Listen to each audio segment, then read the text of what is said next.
The night the warehouse on Pier 9 went sideways, my father came home with rain on his coat and somebody else's name on his lips, and my mother set a plate down in front of him, as if nothing in the world had changed. I was 7. I remember the smell of the kitchen bread, heel and lemon polish, and the way the porch light made my father look thinner than he was. I remember my mother's hands. They did not shake. They never shook. Not then. What I did not know was that my father, Tomas Reyna, had been an enforcer for the Calabro family for 16 years and a husband to my mother, Inez, for 9, and that those two facts had begun to pull against each other like a knot tied too tight. What I did not know was that my mother had already started looking for a way out of a house she had spent half her life keeping clean. This is what I pieced together later. From the cook, the driver, the loyal old housekeeper, and from the man we all called the boss. This is the story of the year my mother found, the ledger she was never meant to find, and what the most feared man in our city did when she put it on his desk. The Calabro family ran the eastern half of the harbor. Matteo Calabro was 46 that winter. The room hushed when he came into a restaurant. Waiters straightened their cuffs. He spoke softly, and never twice. His menace was the stillness of his hands on the table and the loyalty of the men around him. He did not need to raise his voice. He had inherited the family at 32, after his older brother went into a long exile over a betrayal nobody fully understood. Matteo had spent the years since trying, in his quiet way, to drag the family out of the worst of what it had been. He paid for 2 clinics in the South District. He bought back the dock workers' debts and tore them up. None of it made the papers. None of it cleaned what he was. But he tried, in the only way a man like him knew how. My father was his right hand in those years. They had grown up on the same street.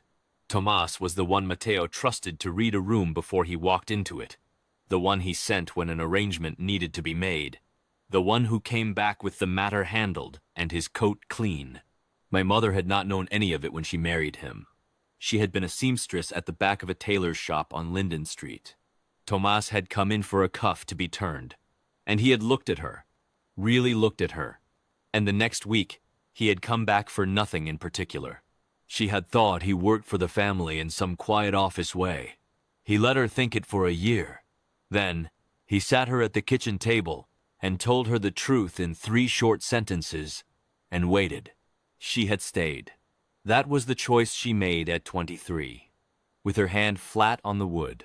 She had stayed because she loved him, and because she believed she could keep him gentle.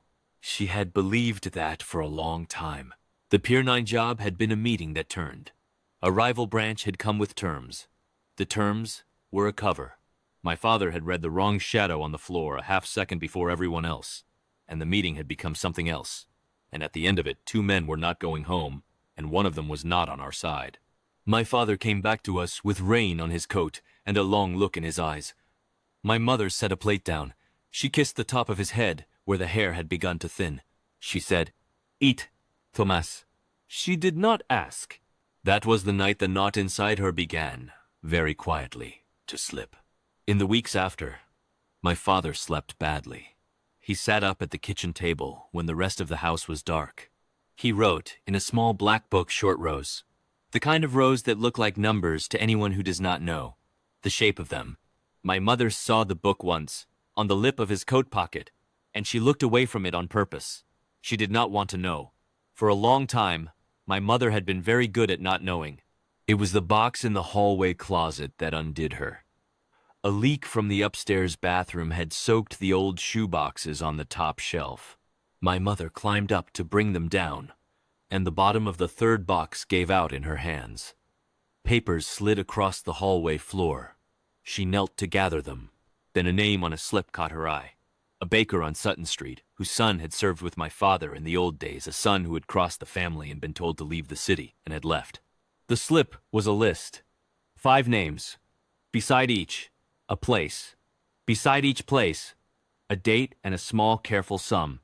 The sums were not large. The dates were old. My mother sat on the hallway floor in her good blue house dress and read them slowly, twice. What she understood sitting there was this.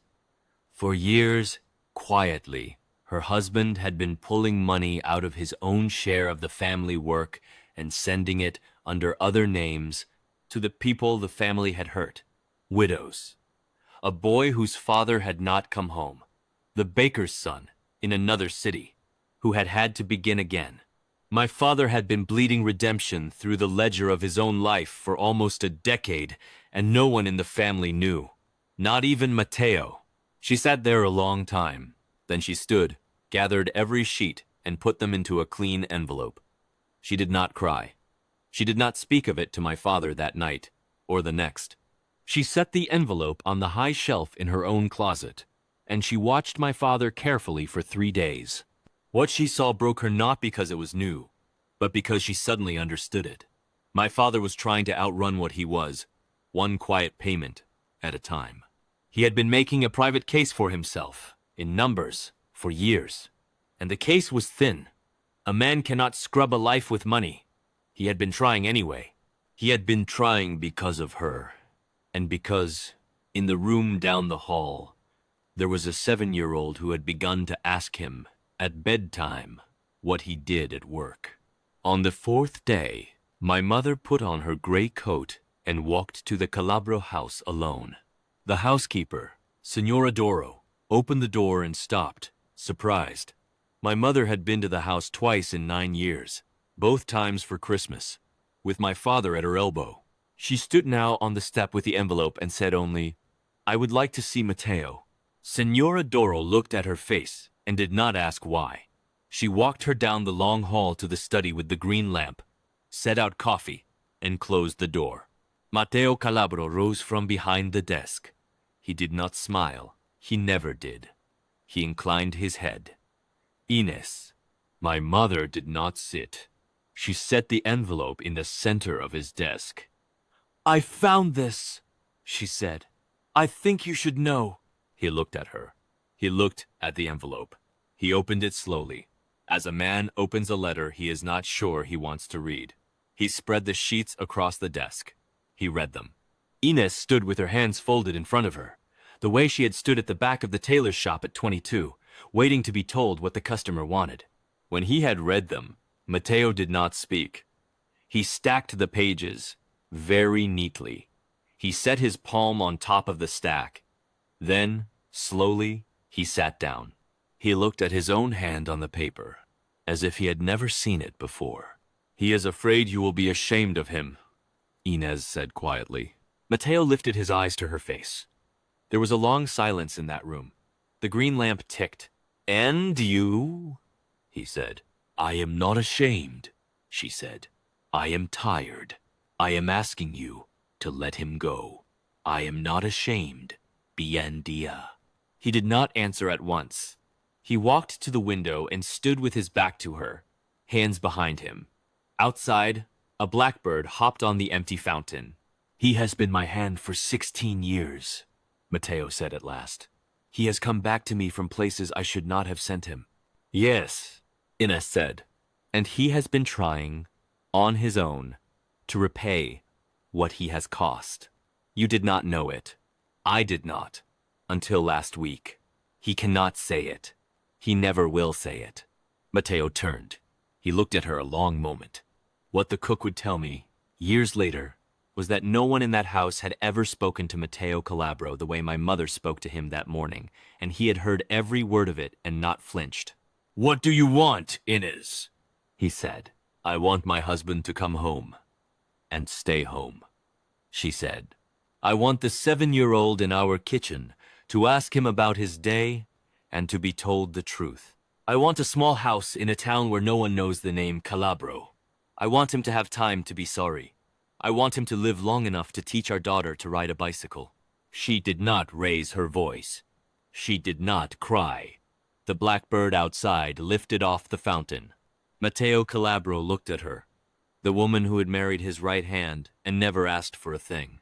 He looked at the stack of pages under his palm, the quiet shape of his oldest friend trying for years to be a better one.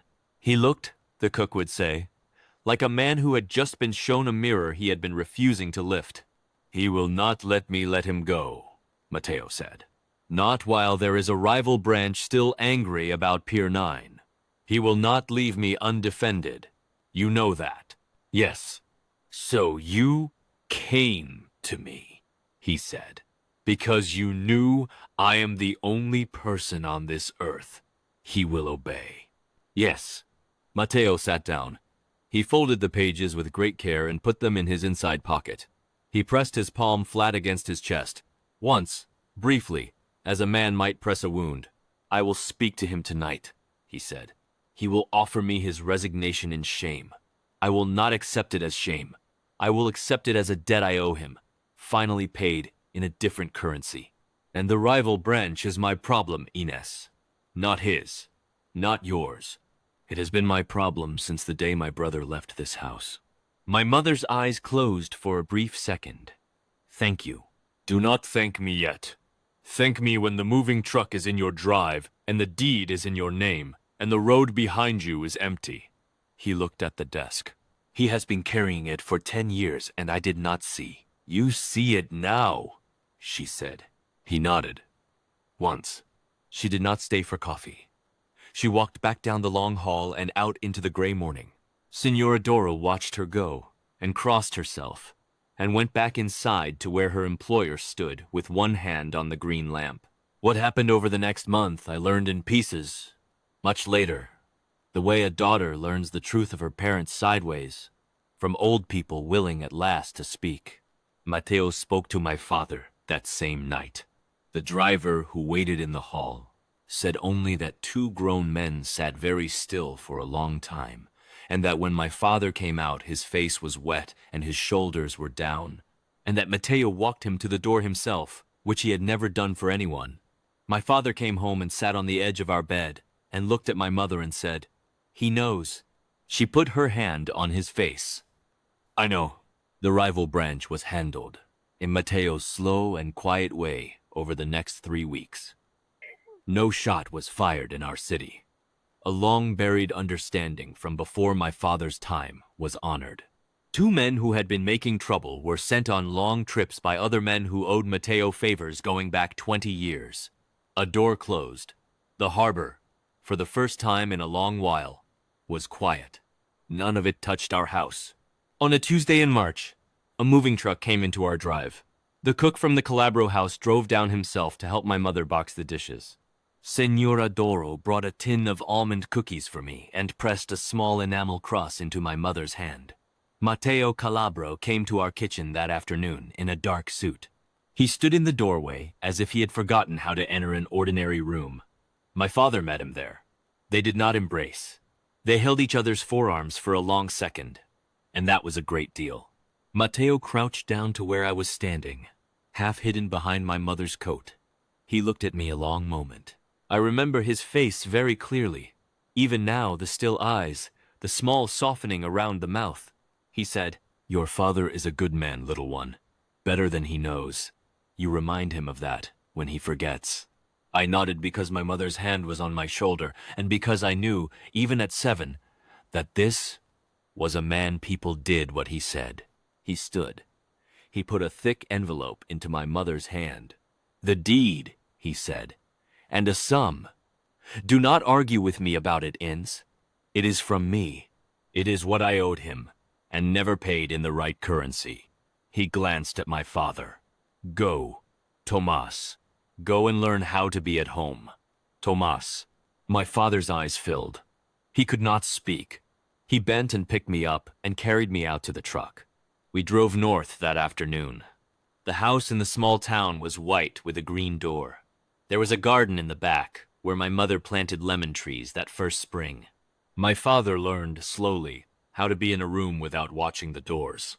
He taught me to ride a bicycle on the gravel path behind the house, his hand on the seat, running beside me with the kind of laugh I had never heard from him in the city.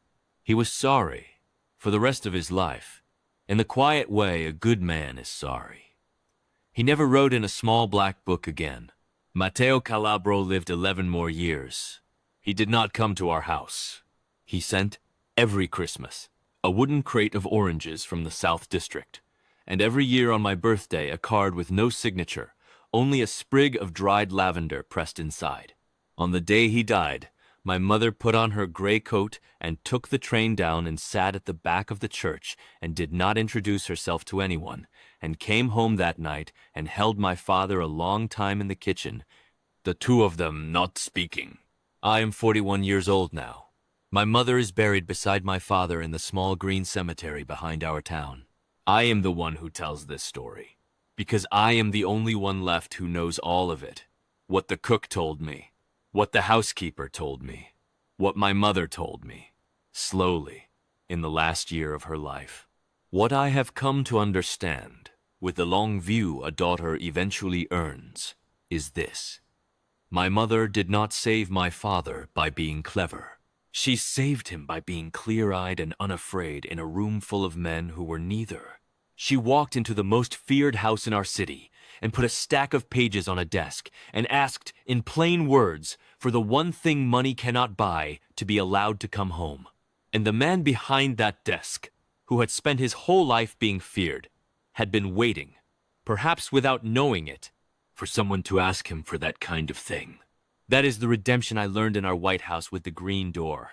Not the kind that wipes the past clean. The kind that says plainly, this is what you did, and this is what you are. And you may still, beginning today, become something else, if a good woman is willing to stand at the door of a feared house and ask for it on your behalf. My mother stood at that door. The Mafia boss heard her. My father came home. That is the whole story.